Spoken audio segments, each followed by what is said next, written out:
En 2025, Ouagadougou troque l'attente contre l'ensemencement. La saison du riz s'ouvre. Au lieu d'un nouveau prêt, une décision tranche. Restaurer les vallées, fermer les fuites, rallumer les stations solaires, tandis que les importations reculent et que la souveraineté avance, tige après tige. Que signifie, pour vous et pour Ibrahim Traoré, un pays qui se nourrit avant de négocier? Un horizon bascule, discret mais net. Sous le soleil du Sahel, la promesse d'Ibrahim Traoré dépasse la simple récolte. Il s'agit de nourrir une nation sans s'endetter. Depuis des décennies, le Burkina Faso vivait au rythme des cargaisons d'aide et des décisions écrites ailleurs. Aujourd'hui, le capitaine affirme que la souveraineté commence dans la boue des rizières, non dans les bureaux du FMI. La promesse paraît immense. Transformer 280 000 hectares de friches en terres productives, créer 20 coopératives fusionnées, construire 40 usines de traitement alimentées par le soleil. Chaque chiffre mesure une revanche sur la dépendance. Mais l'enjeu dépasse la géographie. Si le pays réussit, c'est toute l'architecture financière qui vacille. Que devient l'influence de ceux qui prêtaient pour nourrir? Si le pari échoue, les créanciers reviendront, plus durs encore. Le public le sait. Cette fois, la bataille se joue à la houe, non à la plume. Et l'avenir du riz devient le miroir d'une Afrique prête à dire non. La révélation arrive sans fracas. En moins de 4 mois, les premiers bassins d'irrigation du Burkina Faso se sont remplis à nouveau. Une image qu'on n'avait plus vue depuis les années 1980. Sous l'impulsion d'Ibrahim Traoré, plus de 280 000 hectares reprennent vie et les ingénieurs, aidés de jeunes volontaires, surnommés les bérets verts de la terre, travaillent jour et nuit pour reconnecter les vallées oubliées du Nambe et du Bré. Ce tournant n'est pas seulement agricole, c'est un basculement d'ordre politique. Pendant des décennies, la dépendance alimentaire servait de levier silencieux. Chaque sécheresse ouvrait la porte aux prêts et aux conditions. La stratégie de Traoré vise à rompre ce cycle.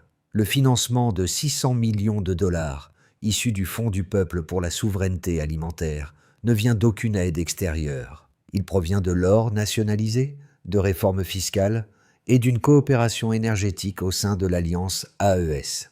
Ce n'est donc pas un programme agricole, mais un manifeste. Pour la première fois, le pays cherche à posséder la chaîne de valeur entière, du sol au sac. À la télévision nationale, le président déclare d'un ton calme : « On ne parle pas de souveraineté quand notre peuple dépend des autres pour manger. » La réaction est immédiate.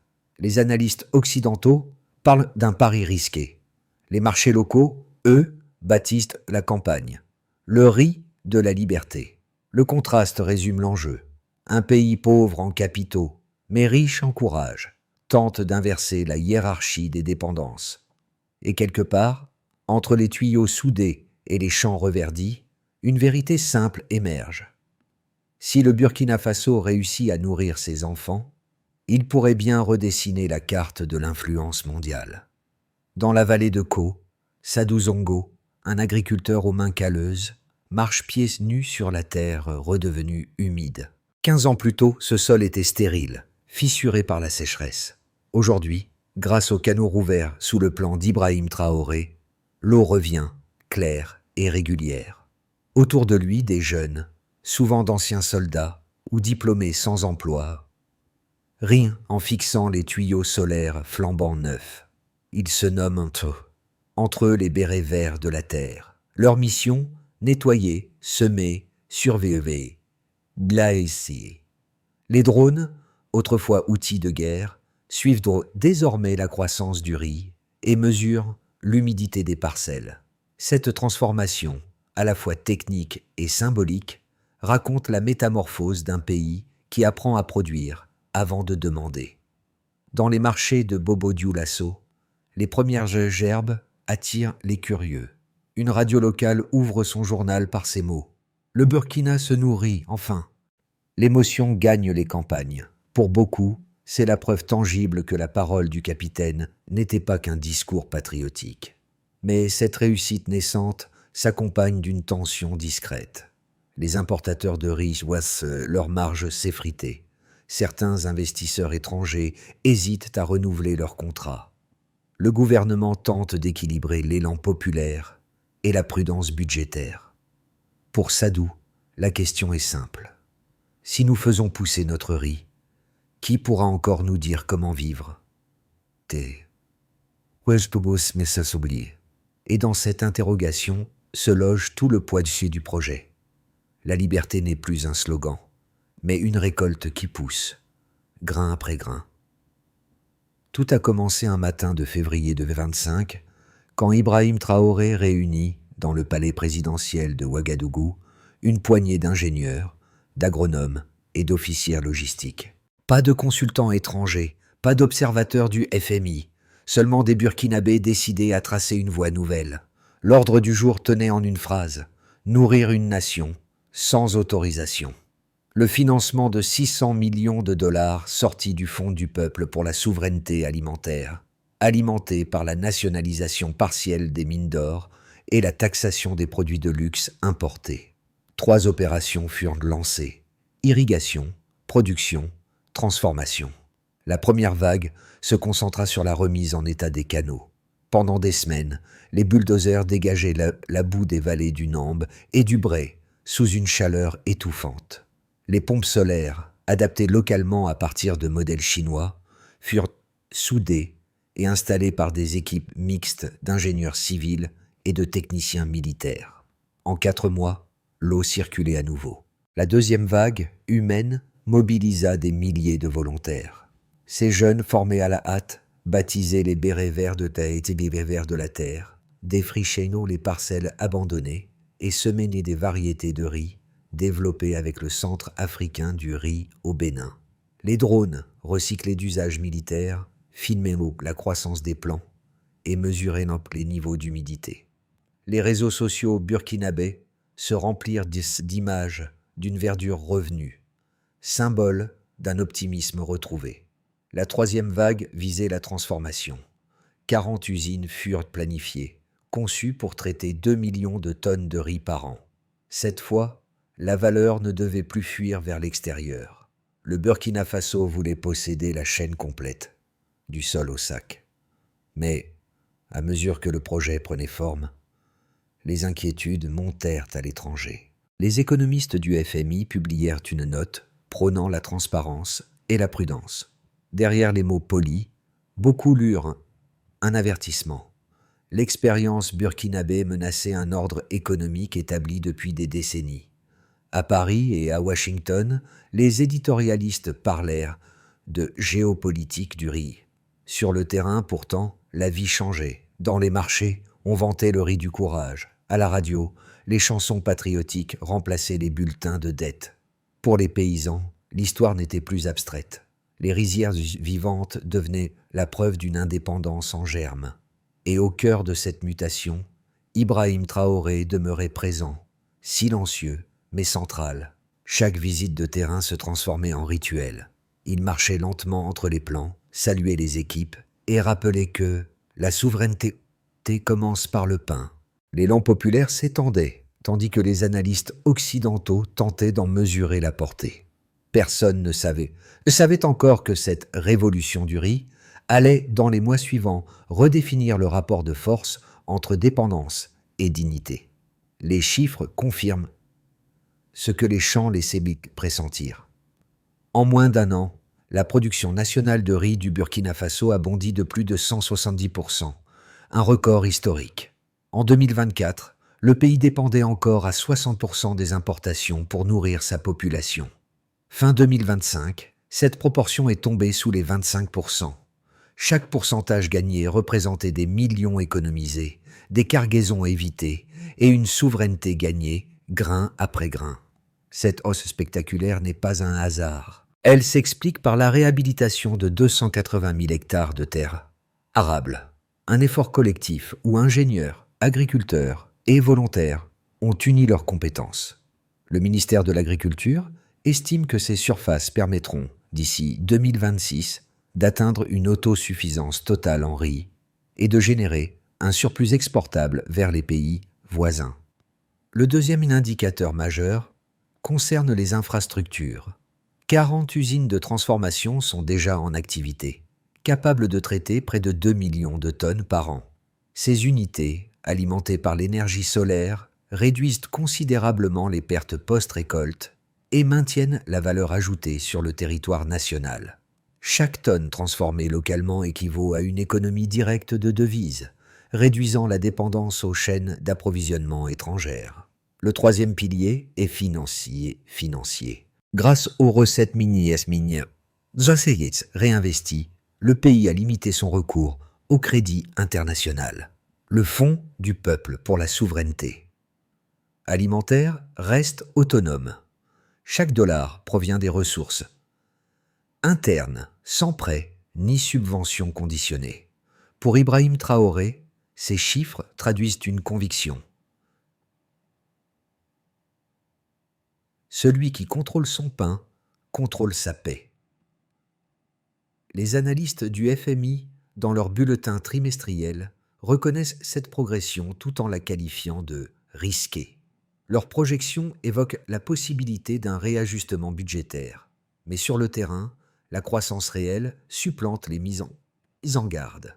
Même les observateurs sceptiques admettent qu'une économie agricole souveraine redessine les rapports régionaux. Le Mali et le Niger envisagent déjà un corridor commun de production et d'échange, baptisé bouclier alimentaire du Sahel. Cette réussite chiffrée n'est pas qu'un triomphe technique. Elle marque une rupture narrative. Le Burkina Faso, longtemps présenté comme dépendant, devient la preuve que la discipline, la planification et la confiance peuvent battre la dette. Et pour les citoyens, ces statistiques ne sont pas abstraites. Elles se traduisent en repas servis dans les écoles, en marchés pleins et en fierté retrouvée. Le pays découvre que l'autonomie se mesure désormais moins en crédit qu'en récolte. Les critiques du projet d'Ibrahim Traoré se sont rapidement organisées. Certains affirment que le succès agricole du Burkina Faso repose sur un terrain fragile. Sans diversification, une mauvaise saison ou un choc climatique suffirait à ruiner des années d'efforts. D'autres, plus politiques, craignent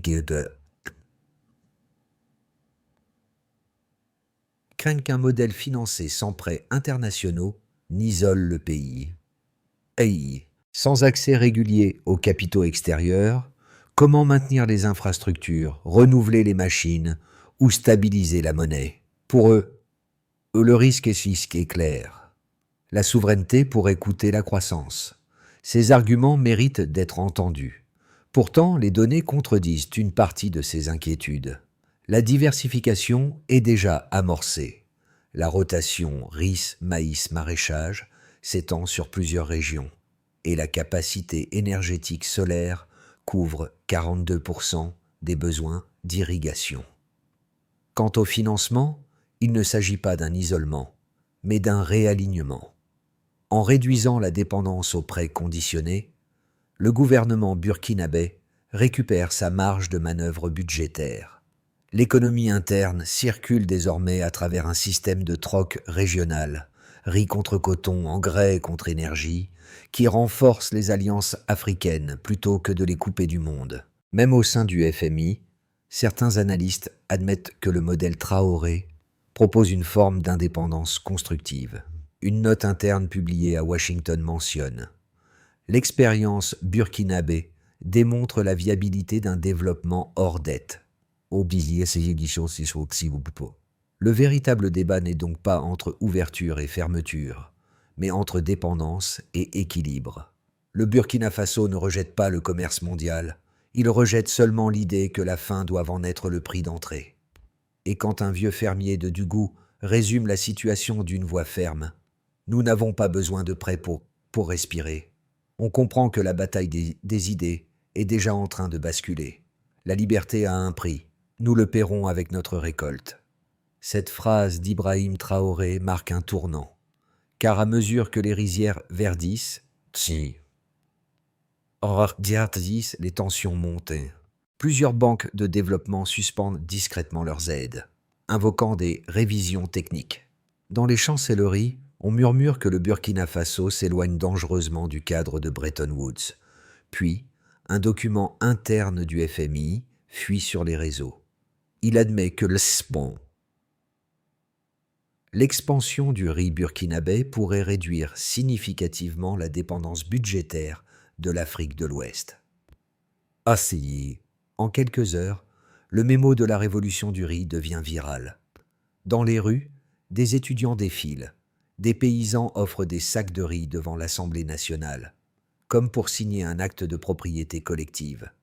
Pas de cris, pas de drapeaux brûlés, seulement le silence d'une certitude. Le pays a franchi un seuil. Ce moment scelle une vérité nouvelle. Le riz n'est plus un aliment, mais un langage de dignité. Et dans ce langage, Ibrahim Traoré écrit une phrase que toute l'Afrique commence à lire. Les effets du projet d'Ibrahim Traoré se font sentir dans toutes les strates du pays. Pour les agriculteurs, d'abord, plus de 120 000 travailleurs participent directement aux opérations de terrain. Les revenus ruraux progressent de 35% en un an, tandis que les écoles réouvrent des cantines alimentées par le riz national. Dans les marchés de province, la fierté est palpable. Les sacs de riz estampillés. Produits du Burkina Faso remplacent par peu à peu les importations asiatiques. Un vieil homme de Koulikoro confie « Je n'attends plus les camions d'aide. Mon champ nourrit ma famille. » Pour les entreprises locales, la mutation est tout aussi visible. Les nouvelles usines de transformation embauchent des techniciens formés à l'étranger et revenus au pays. Les sous-traitants et traitants burkinabés remplacent progressivement les chaînes d'approvisionnement importées. Le secteur des transports ruraux double sa flotte. Cette effervescence industrielle crée un tissu productif inédit, réduisant les fuites de devises et consolidant un marché intérieur en plein essor. Pour la diaspora, l'impact est moral autant qu'économique. À Paris, Abidjan ou Montréal, les voix africaines relaient l'expérience burkinabé comme un symbole de réappropriation. Sur les réseaux, le mot-clic pocherise de la liberté dépasse 1 million de mentions. Des associations collectent des fonds pour des projets parallèles au Mali et au Niger. Ibrahim Traoré devient, malgré lui, le visage d'une souveraineté partagée. Pour la région, enfin, la portée est géopolitique. Le corridor AES, Burkina-Mali-Niger, inaugure des échanges de troc, riz contre coton, uranium ou engrais. Ce circuit interne contourne les marchés dominés par les devises occidentales et maintient les économies africaines en activité même sous pression extérieure. Mais cette audace dérange. Des rumeurs de blocage bancaire ou de retard d'expédition circulent. L'Union européenne propose alors un fonds pour la sécurité alimentaire du Sahel de 200 millions de dollars, assorti d'une clause de supervision. Le Burkina refuse poliment. Notre souveraineté n'est pas négociable. Dans les villages, la signification est simple. Plus personne n'attend les dons pour semer. La liberté s'apprend désormais avec une houe et un sac de graines. Et à l'échelle du continent, une question germe. Si un petit pays enclavé peut nourrir le sien, combien d'autres suivront? À la fin de 2025, 3 trajectoires se dessinent pour l'avenir. Dans le premier scénario, le Burkina Faso consolide ses acquis.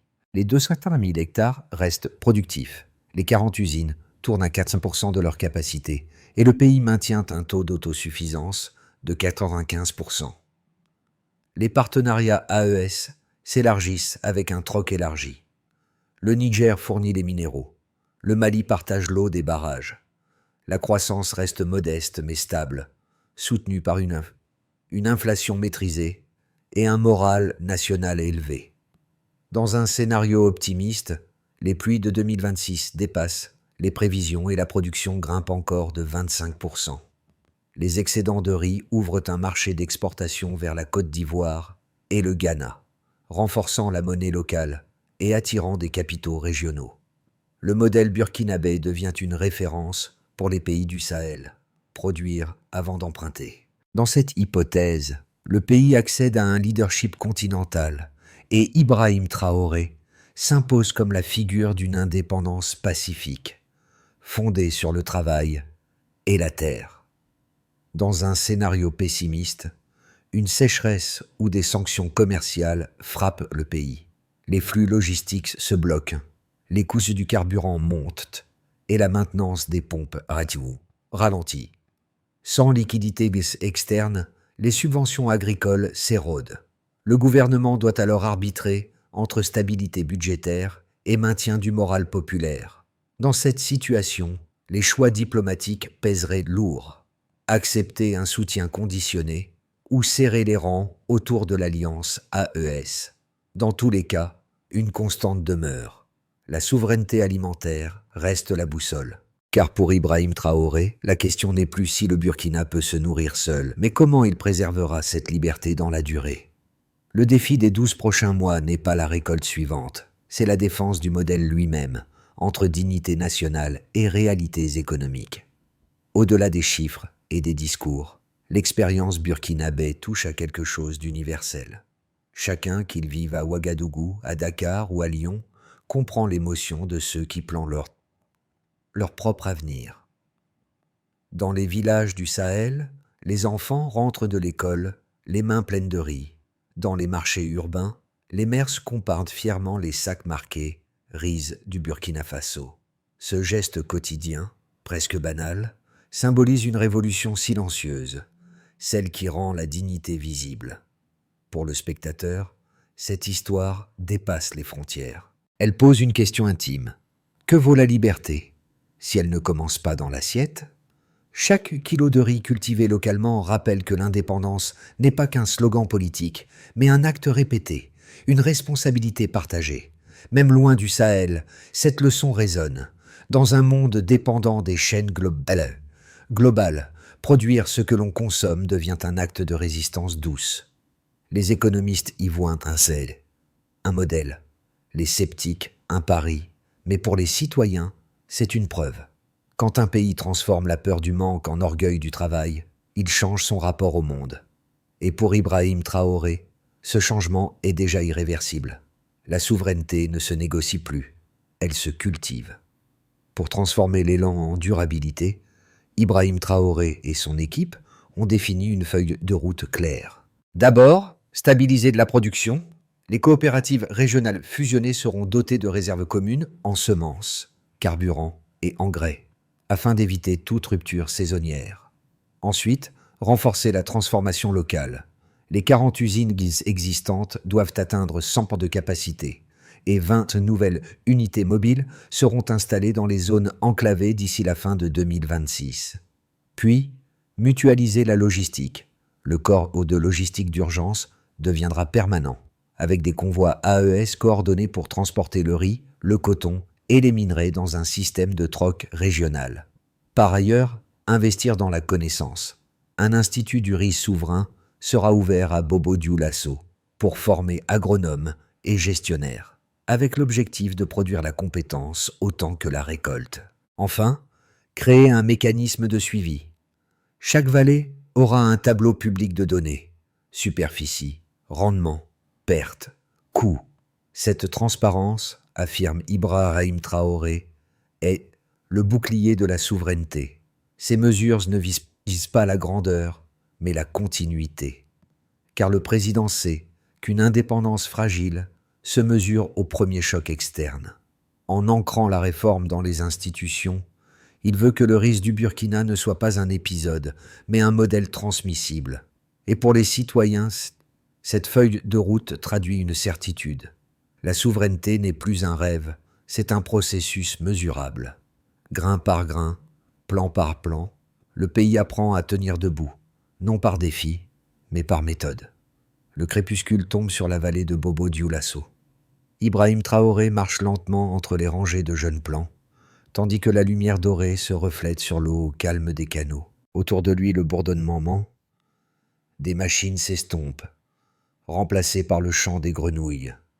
Il s'arrête, saisit une poignée de terre humide et murmure « Voici le premier champ qu'aucune banque ne peut hypothéquer ». Cette image circule dans tout le continent, transformée en symbole. Un homme, une poignée de terre et la promesse d'un peuple. Dans les radios locales, on parle de « révolution sans fusillade ». Dans la diaspora, On y voit un miroir de dignité retrouvée. Pour les anciens, c'est la justice retardée mais non refusée.